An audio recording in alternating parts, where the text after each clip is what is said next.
자, 룻기를 보면 앞에 이렇게 써 있습니다. 기업의 주인 되시는 하나님. 자, 우리가 지금 계속해서 무슨 역사적 관점을 보냐면 신명기 사관이라는 신명기 역사관이라는 그 관점을 보고 있습니다. 하나님 말씀에 순종할 때 하나님께서는 이스라엘 백성들에게 승리와 또 그들에게 번영과 복을 주셨지만 하나님을 떠나면 어김없이 그들에게 재앙과 징계와 벌이 임했던 것을 보게 됩니다.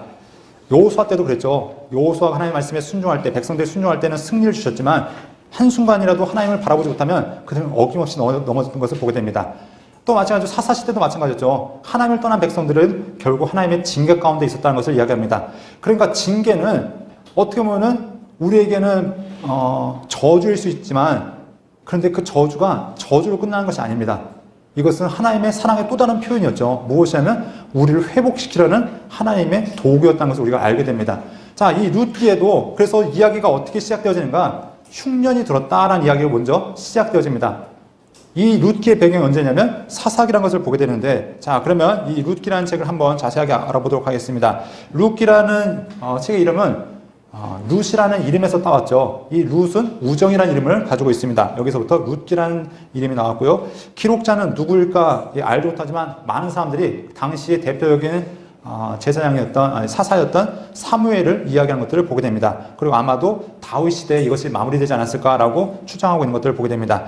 배경은 사사 시대입니다. 그런데 이 사사 시대 가운데도 언제일까라고 얘기할 때 아마 입다가 활동했을 당시가 아니었을까 이렇게 생각하고 있습니다. 그래서 입다와 삼손 그 사이에 삼손 전에 이렇게 활동했을 것으로 보여주고 있습니다. 지리적인 배경은 베들레헴, 모압을 지리적인 배경으로 하고 있고요. 시간적인 배경은 약 12년의 기간을 갖고 있습니다. 그래서 나오미가 모압으로 이주했다가 돌아와서 그리고 이 베들레헴에서 벌어지는 그 모든 시간, 약 12년의 기간을 배경하고 있습니다. 비록 연대는 그래서 아마도 이것이 1390년부터 1050년 그 사이에 기록되었는데 완성은 아마 다윗 때 완성이 되어지지 않았을까 이렇게 보여주고 있습니다. 기록 목적을 보면은 사사시대는 쉽게 말하면 다 타락한 시대입니다. 정치적으로 타락했고요, 종교적으로 타락했고요, 도덕적으로 타락했습니다. 그런데 여러분 기억하실 것은 사사시대가 최고 타락했던 시대는 아닙니다. 더 타락했던 시대는 왕정시대가 더 심각하게 타락했습니다. 그런데 왜 사사시대가 엄청나게 타락하게 보이냐? 죄만 이야기했으니까, 죄만 뽑아서 얘기했으니까 엄청나게 타락한 것 같이 보이지만 엄밀히 따지면 350년의 기간 가운데 약 200년이 평화기라고 말씀드렸습니다. 근데 열왕시대는 너무 타락해서 타락할 이야기를 적을 공간이 없습니다. 그래서 그걸 다 어디다 옮겨놨냐면 예언서에 옮겨놨습니다. 그러니까 마치 사사시대가 최고가 아니라 그것들을 여러분 기억하시면서, 자, 아무튼 엄청 타락했던 시대였는데 이때 하나님께서 누구를 택하시냐? 룻이라는 한 여인, 보아스라는 한 사람을 택해서 하나님의 구원의 역사가 어떻게 펼쳐지는 것을 우리에게 보여주고 있습니다. 특별히 이 보아스와 룻을 통해서 다윗의 왕조가 이어지는 이야기를 보여주고 있고요. 특별히 룻이라는 여인은 성경에 보면은 이방 여인들이 몇 명이 들어가잖아요. 다말이라는 사람들과 유다와 잠자리했던 다말, 아니면은 라합, 또 룻, 또 출신은 정확히 알 수 없지만 바세바라는 이런 여인들을 이야기하고 있는데, 자, 이렇게 보면은 하나님의 구원 역사에 이방인을 하나님께서 차별하신 것이 아니라 하나님께서는 이방인이라도 믿음으로 고백하고 돌아오면 언제든지 하나님의 구원의 백성으로 받아들인다는 것들을 이야기하고 있습니다. 자, 제가 여호수아 할 때 갈렙 이야기를 건너뛰었지만 이미 여러분들 앞에 들으셨지만 갈렙, 그니스 사람이라도 얘기하고 그나스 사람이라도 얘기하지만 어떤 사람들은 이제 에돔 출신이다. 그나스라고 할 때는 에돔 출신, 그니스라고 할 때는 아니면은 이방 가나안 민족 이렇게 보기도 하는데, 아무튼 잡족 출신이었던 그 사람을 하나님의 구원의 백성으로, 그것도 유다 지파의 대표로 삼으신 분이 하나님이신데, 마찬가지로 이방인 여인 룻을 구원의 백성으로 삼으신 분, 그것이 바로 이 룻기에서 나오는 것들을 보게 됩니다. 특별히 룻을 구속하는 보아스의 모습은 예수 그리스도의 모든 것들을 예표하는, 그래서 보아스의 모습을 통해서 예수 그리스도의 사역이 무엇일지를 우리가 짐작해 볼 수 있는 것을 알 수 있습니다. 자, 그래서 여러분들이 이 룻기를 보실 때 가장 중요한 주제가 무엇이냐? 기업을 물을 자가 누구인가? 이것들을 여러분들이 룻기를 보시면서 찾아가셔야 됩니다. 기업을 물는다는 얘기는 무엇이냐면 우리를 회복할 자가 누구인가? 여러분 레위기 25장에 보면은 저 희년에 대한 이야기가 나옵니다. 안식년과 희년에 대한 이야기가 나오는데 안식년과 희년은 이스라엘을 회복시키기 위한 하나님의 배려였습니다. 그래서 희년 때가 되어지면 무엇을 회복해야 되냐면 땅을 회복하고 각각의 기업을 회복해야 됩니다.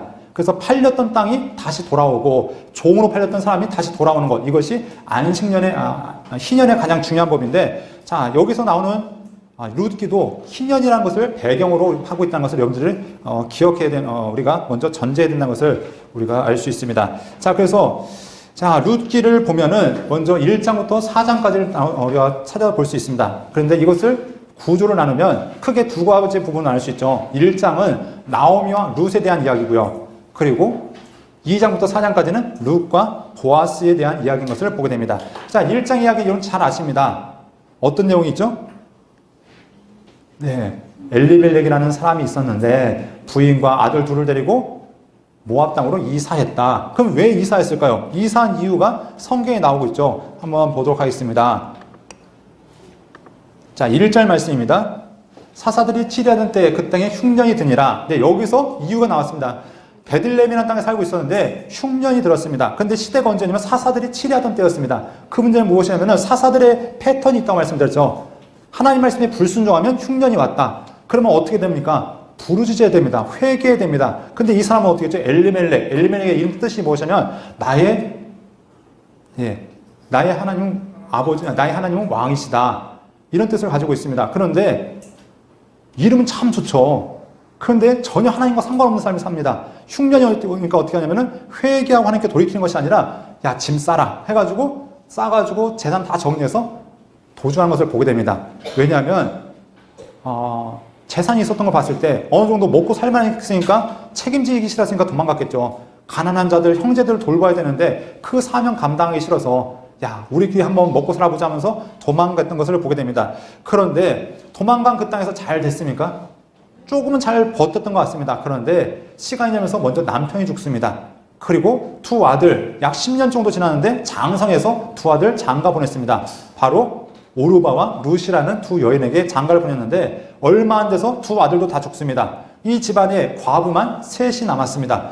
자, 그랬더니 이 나오미가 무엇을 이야기하냐면 돌아가라.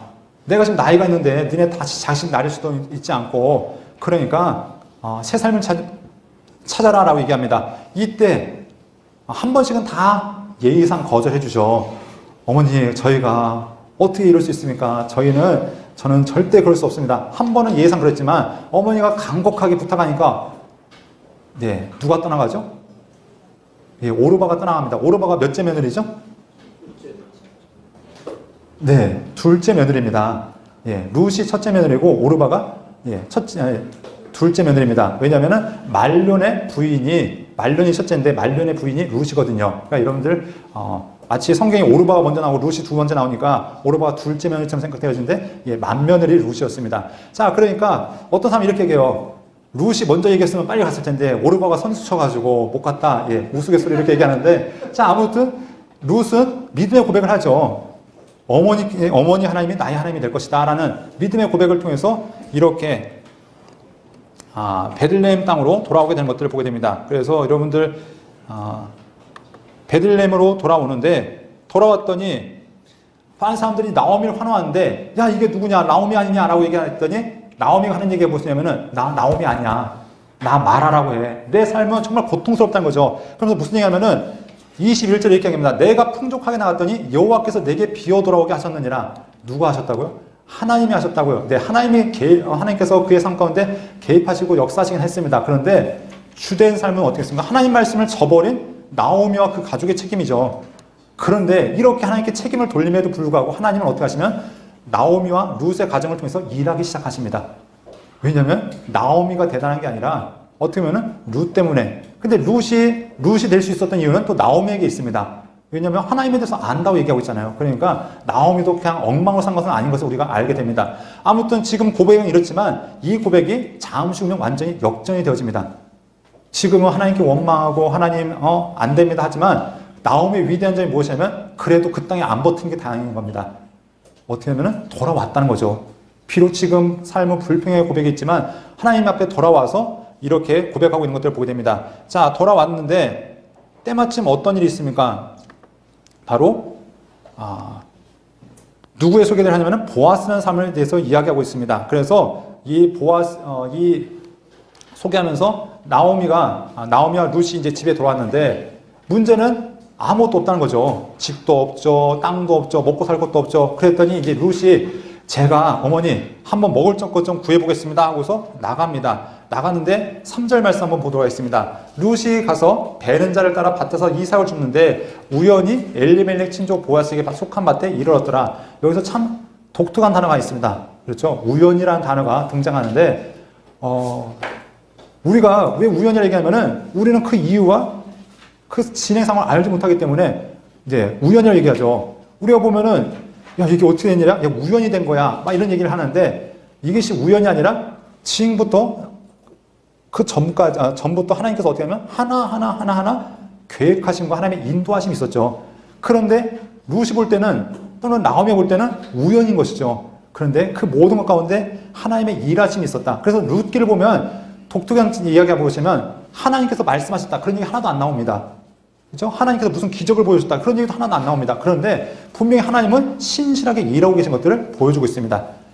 그 모든 사람들이 하나님을 떠나고 있는 그 시대에 그래도 하나님 바라보겠다고 찾아왔던 그 나오미와 룻, 그 룻을 하나님께서는 가장 바른 길로, 정확한 길로 인도하신 것들을 보게 됩니다. 자, 여기서 이제 문제가 발생하죠. 룻이 이제 추수하는 밭에 갔는데 아마 룻이 집안이 좀 부유했던 것 같아요. 그래서 농사 짓는 걸 잘 모르는 것 같은데, 왜냐면 한 가지 예를 한번 들어보겠습니다. 저희 예 들면은 시간이 없는데, 자, 저희 제 안에 이제 제 처형이 있는데 시집을 갔습니다. 시집을 가서 농사를 처음 짓는데 이제 고추를 따라고 했어요. 시어머니하고 이제 시댁 식구들이 다 있으면서 곧 한 줄씩 맡아서 자 고추 따라 했더니 고추를 처음 따봤대요. 고추를 따는데 딴 사람들은 쭉쭉 나가더래요. 그런데 고추 이렇게 딸 게 많은데 왜 이렇게 쭉쭉 나가지? 왜냐면은 그분은 이만한 것부터 해서 빨간 거 다 훑고 지나간 겁니다. 꽃이 딱 지면은 이만한 것도 다 지고 나니까 싹 훑어 나가니까 고추가 하나도 안 남는 거죠. 그러니까 그렇게 고추를 따갔는데 무슨 얘기냐면 지금 룻의 이야기입니다. 룻이 추수하는 밭에 갔는데 원래 이삭을 죽으려면 어떻게 하면 농사가 다 끝난 다음에 거지가 다 끝나면 거기에 들어가서 이삭을 죽는 겁니다. 그런데 보면은 앞에서는 추수하고 있고 뒤에 졸졸 따라가면서 뭐하고 있냐면 흘림을 죽고 있는 겁니다. 그랬더니 보아스가 한번 일을 잘하나 와서 봤더니 웬 여자가 뒤에 졸졸 쫓아다니면서 죽고 있는 겁니다. 그랬더니 기가 막히죠. 야 저거 누구냐? 그랬더니 이제 설명한 거죠. 주인님의 친척인 이렇게 해가지고 바로 룻입니다. 그랬더니 그래? 그러면서 그래 냅둬라 하면서 무슨 얘기까지 하는가? 자, 성경에 보면 이런 이야기를 하고 있습니다.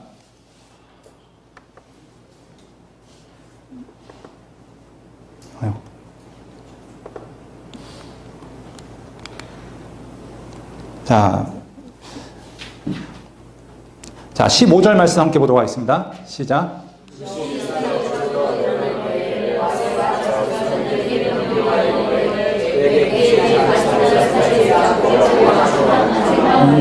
다시 말해서 이건 말도 안 되는 얘기라는 거죠. 곡식단 사이에서 준다는 것도 말도 안 되고 이건 당연히 혼날 일인데 책망하지 말고, 왜냐면 무한할까봐 책망하지 말고 어떻게 하면은 더 나가서 또 그를 위해서 곡식단을 조금씩 뽑아버려서 그에게 죽게 하고 꾸짖지 말라.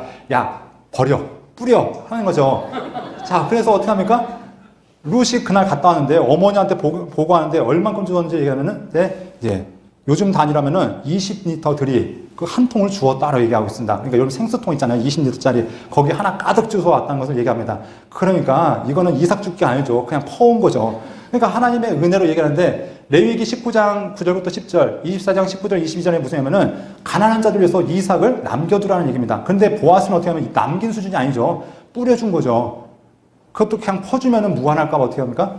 그냥 책망하지 말고 그 사람을 배려해서 이렇게 죽게 하라고 얘기합니다. 이것은 율법을 뛰어넘는 거죠. 너희가 하나님 앞에 거룩하게 살기 위해서 기본적으로 율법을 지켜야 되는데 이 보아스는 어떻게 하냐면 당연히 지켜야 될 그 규칙을 넘어서서 하나님의 말씀 그 이상으로 지금 순종하고 있는 모습들을 보게 됩니다. 그래서 나오미한테 와서 얘기한 거죠. 너 어디서 주웠니? 이렇게 많이 가져왔니? 말이 안 되는 얘기죠. 어디 훔쳐온 거 아니야? 그런데 하느니가 이 보아스라는 어른을 만나서 이렇게 가져왔습니다. 그랬더니 이제 얘기하는 거죠. 그분은 우리의 기업물을 짜야. 이제 이야기가 시작되어집니다. 그러면서 이 나오미가 기업물을 방도를 찾아주는 거죠. 그러면서 어떻게 보면 오늘 밤에 이제 며칠 있으면 이제 타작마당 그 정리하는데 그 밤에 몸을 깨끗이 씻고 들어가라. 왜냐하면 그 사람은 너의 기업을, 우리의 기업을 물어줄 자이다. 자, 그럼 여기서 기업 물은다는 것이 무엇이냐? 기업은 각 지파로 내려오는, 각 족속으로 내려오는, 각 가문으로 내려오는 그 땅들이 있습니다.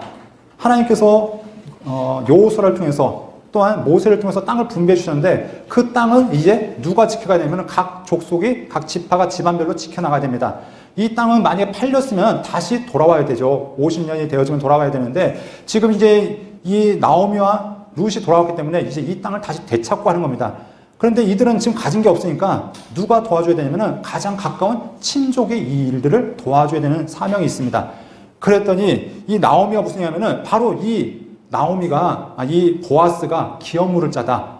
그래서 보아스에게 보내는 겁니다. 그래서 그날 밤에 들어가서 이제 여차여차 일이 있죠. 당신이 내 기업물을 짜입니다 했더니 보아스가 야 새벽에 나와라. 왜냐하면은 룻은 자기 생명을 거는 겁니다. 당시에 낯선 처녀하고 이렇게 밤에서 이제 결혼하지 않는 남녀가 나오면은 뭐냐면은 돌맞을 짓이죠. 그런데 다시 말해서 자기의 생명을 걸고 이 룻은 나간 겁니다. 누구의 명령 때문에? 나오미의 명령 때문에 가서 자기 기업물을 것을 부탁했을 때 보아스가 지금까지 소극적으로 있다가 어떻게 보면 적극적으로 나가기 시작하죠. 그래서 이제 내가 기업을 물어주겠다. 그런데 순번이 있다. 그러면서 그 이야기가 누구냐면은 바로 성경에 보면 아무개라는 사람을 이야기하는 걸 보게 됩니다. 그래서 이 아무개한테 먼저 의사를 물어봐서 그 사람이 물으지 않겠다면은 내가 물으겠다라는 이야기를 하게 되는 것을 보게 됩니다. 여러분 룻기를 보면은 책에 팁들이 참 많이 나와 있습니다. 자, 기업 물을 것과 뭐 수원법 이런 이야기를 하는데, 자, 우리는 이제 수원법이라는 이야기가 있죠. 예수님의 말씀 가운데 이런 이야기가 있습니다. 어떤 사두개인들이 예수님께 와서 예수님 어떤 사람에게 7형제가 있었는데 그 7형제가 결혼을 해서 첫째가 죽고 그래서 그 형수를 둘째가 이어받고 그 둘째도 죽고 셋째가 이어받고 해서 7형제가 다 죽었습니다. 천국에서 누구의 아내가 되겠습니까? 이런 예화를 예수님 이제 그런 질문을 사두개인이 하잖아요. 그러니까 이 수원법에 대한 개념 우리가 있죠. 형제가 죽으면 그 형수를 이어받는다. 그런데 이 룻기는 수원법으로 이해해서는 안 됩니다. 보아스와 룻이 결혼했기 때문에 수원법이 이었구나 라고 생각하는데 수원법의 목적은 무엇이냐면 만약 형제가 대가 없이 죽으면 그 대를 이어주는 겁니다. 그런데 만약 수원법이 됐으면 뒤에 나오는 이 룻의 아들은 누구의 이름을 따야 될까요? 엘리멜렉 아니면은 말론의 이름을 따서 그렇게 나가야 되는데 성경은 누구의 이름을 따고 있죠? 보아스의 아들 오벳의 아들 이세의 아들 다윗. 그 얘기는 뭐냐면 이것은 수원법이 아니라는 거죠. 그러면 이것은 무엇이냐? 철저히 기업물법인데 그럼 기업물법이 큰 범위고 그 안에 수원법이라는 작은 법이 있습니다. 그런데 왜 수원법을 착각하냐면은 룻이랑 보아스가 결혼하니까 수원법 얘기하는데 자 이제 여기에 대한 설명을 간단하게 하고 이제 말씀을 마치겠습니다. 기업물이라는 것은 하나님의 명령입니다. 땅은 하나님 것이다. 그렇기 때문에 너희가 하나님 말씀을 지킨다면 그 땅을 잘 지켜야 된다. 그것이 하나님께서 주신 레위 가운데 주셨던 사명입니다. 그런데 이스라엘 백성들 보면은 희년 지킨 적 없습니다. 이스라엘 역사 가운데 안식년도 안 지켰고 희년도 안 지켰죠. 그런데 이 보아스가 뭐 하겠다는 거냐면 내가 희년 지키겠다는 거죠. 그것도 어느 시대에? 사사시대에. 사사도 타락했고 레위 사람도 타락했고 제사장도 타락했고 나신도 타락한 그 모든 시대 하나님 말씀이 외면받는 그 시대 가운데 이 보아스라는 그것도 이방인의 아들 어머니가 보면 라합이잖아요. 이방 출신 어머니를 둔 당시 사회적으로 외면받고 있었던 그런 사람이 바로 뭐 하고 있냐면 하나님 말씀을 지키겠다고 자기 생명을 걸고 있는 겁니다. 그것도 이름 모를 룻을 위해서. 자 그런데 이것이 이제 문제가 되는 것이 무엇이냐면 아무개한테 이렇게 얘기하죠. 땅을 물어라. 이제 기업을 물어줘야 된다 했더니 이 아무개가 좋습니다. 당연히 우리의 의무니까 물어주겠죠. 물어야 되죠. 그런데 네가 그 며느리인 룻까지 책임져야 된다. 그랬더니 저는 저한테 손해가 있어요. 재산에 손해가 있어서 못 물겠습니다. 이게 무엇이냐면은 누구의 기업을 물어줘야 되면 나오미 다시 말해 엘리멜렉의 기업을 물어줘야 됩니다. 그런데 만약에 이 엘리멜렉의 기업을 아무개가 물어줬습니다. 그러면은 이 나오미가 죽으면 어떻게 될까요? 그 땅은 아무개한테 오게 될 겁니다. 왜냐면은 더 이상 후대가 없으니까. 그래서 아무개가 물려받게 될 텐데 중요한 건 누가 있냐면 며느리가 있습니다. 만약에 며느리가 며느리의 지위를 포기하지 않으면 그 땅은 누구한테 가냐면 며느리한테 이어지는 거죠. 근데 이 며느리가 만약 재가를 했어요. 다른 지파로 재가를 하면 그 땅이 어떻게 될까요? 같이 가는 거죠. 그러니까 이 땅이 그 지파를 떠나게 되는 겁니다. 그러니까 그걸 방지하기 위해서 어떻게 됩니까? 그 룻까지 책임져야 된다. 그러니까 이거는 룻을 결혼한 건 수혼법이 아니라 어떻게요? 그 기업을 지키기 위한 결혼이라는 것이죠. 그러니까 이 아무개가 아마도 결혼을 한 걸로 보입니다. 그러니까 내가 지금 결혼하면은 이 집도 책임져야 되고 여기까지 책임져야 되고 나는 뭐 먹고 살라고 쉽게 하면 이런 얘기죠. 나는 못하겠습니다. 당신이 하십시오. 그때 보아스가 어떻게 하냐면은 그래 내가 이 기업을 물어줄 뿐만 아니라 그럼 자기의 재산상의 손해가 있어야 되고 또 룻이라는 이방인 여인까지 자기가 책임지는 겁니다. 그런데 당시 성경에 보면은 모압 여인들, 모압 사람들은 이방인 여호와의 총회에 들어오지 못한다는 그런 말씀도 있잖아요. 그러니까 어떻게 보면 큰 모험을 하고 있는 것이죠. 이방인 여인을 받아들인다는 것. 그런데 성경은 율법을 뛰어넘어서 한 가문을 구할 뿐만 아니라 한 인생을 회복시키는 그 인생을 이 보아스를 통해서 볼 수 있는 것을 알 수 있습니다. 그러니까 이 룻기의 전체적으로 흐르는 이야기는 뭐 효도한 이야기 그런 얘기가 아닙니다. 이것은 무엇이냐면 하나님의 말씀을 정말 생명을 걸고 지켰던 그 보아스는 누구인가? 바로 그 사람은 기업을 무르는 자다. 바로 하나님의 말씀을 따라 땅을 회복시킨 자였고 하나님의 주권을 인정했던 자이다. 그 누구도 하나님 대신을 인정하지 않았을 때, 이 땅의 주인이 왕 대신 하나님이라는 것을 인정하지 않았을 때 오직 보아스만이 그리고 나오미와 룻만이 하나님의 말씀을 지켜나갔다는 것을 성경 우리에게 끊임없이 말씀하고 있다는 것입니다. 이 말씀을 통해서 바로 하나님께서 그 암울한 시대 가운데 보아스라는 사람을 통해서 하나님의 구원의 역사, 하나님의 회복의 역사를 이제 시작하시라는 것들을 보게 됩니다. 그래서 족보는 이제 바로 이렇게 믿음의 사람이었던 보아스를 통해서 다윗이라는 사람이 나왔고 그리고 후대에 바로 메시아가 이 보아스를 통해서 나왔다는 것을 이야기하고 있습니다. 이제 말씀을 정리합니다. 우리가 지금까지 여호수아부터 사사기부터 룻기까지 쉬지 않고 달려왔는데요. 하나님께서 우리에게 바라신 것이 무엇인가? 우리가 제사장 나라, 거룩한 백성이 되기 원하신다고 말씀하셨습니다. 그래서 제사를 통해서 하나님 앞에서 정결해지고 또 하나님의 말씀을 지켜 행함으로 우리가 성결해지는 그 삶을 우리에게 바라셨는데, 그래서 하나님께서 가나안 땅이 바로 하나님의 땅으로 거룩한 땅으로 바뀌기 바라셨지만 백성들의 불순종함 때문에 그 땅이 타락했고 그들은 끊임없이 하나님을 떠나왔고 하나님을 외면했다라고 이야기하고 있습니다. 하나님께서 그 땅을 회복시키기 위해서 레위 사람도 보내봤고 사사도 보내봤고 사사 가운데 나신을 택해서 부르기도 하셨고 제사장도 부르셨고 아무튼 수많은 주의 일꾼을 부르셨지만 그들은 다 하나님의 마음을 아프게 했지만 이름 모를 어떻게 보면 사람들이 외면했던 이방 여인의 아들 그 한 사람을 통해서 하나님께서는 하나님의 구원의 역사, 하나님의 회복의 역사를 나타내고 있다는 것을 우리에게 알려주고 있습니다. 우리가 이 시대를 살아갈 때 우리에게 부름받은, 우리에게 주어진 사명이 무엇입니까?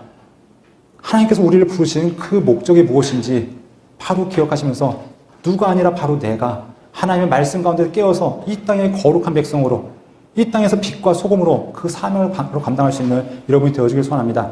그래서 나오미가 처음에는 하나님이 나를 괴롭게 하셨다라는 그 고백이 있지만 마지막에는 그의 고백이 기쁨의 고백으로 하나님께서 나를 웃게 하신다라고 하는 그 고백으로 그 룻기가 맞춰지게 되는 것을 보게 됩니다. 오늘 이 하나님의 말씀이 들려지지 않는 이 시대 가운데 우리를 통해서 다시 한번 이 시대 가운데 하나님의 말씀이 다시 한번 회복되어지고 하나님의 말씀이 들려지길 간절히 소원합니다. 우리 함께 기도하시겠습니다.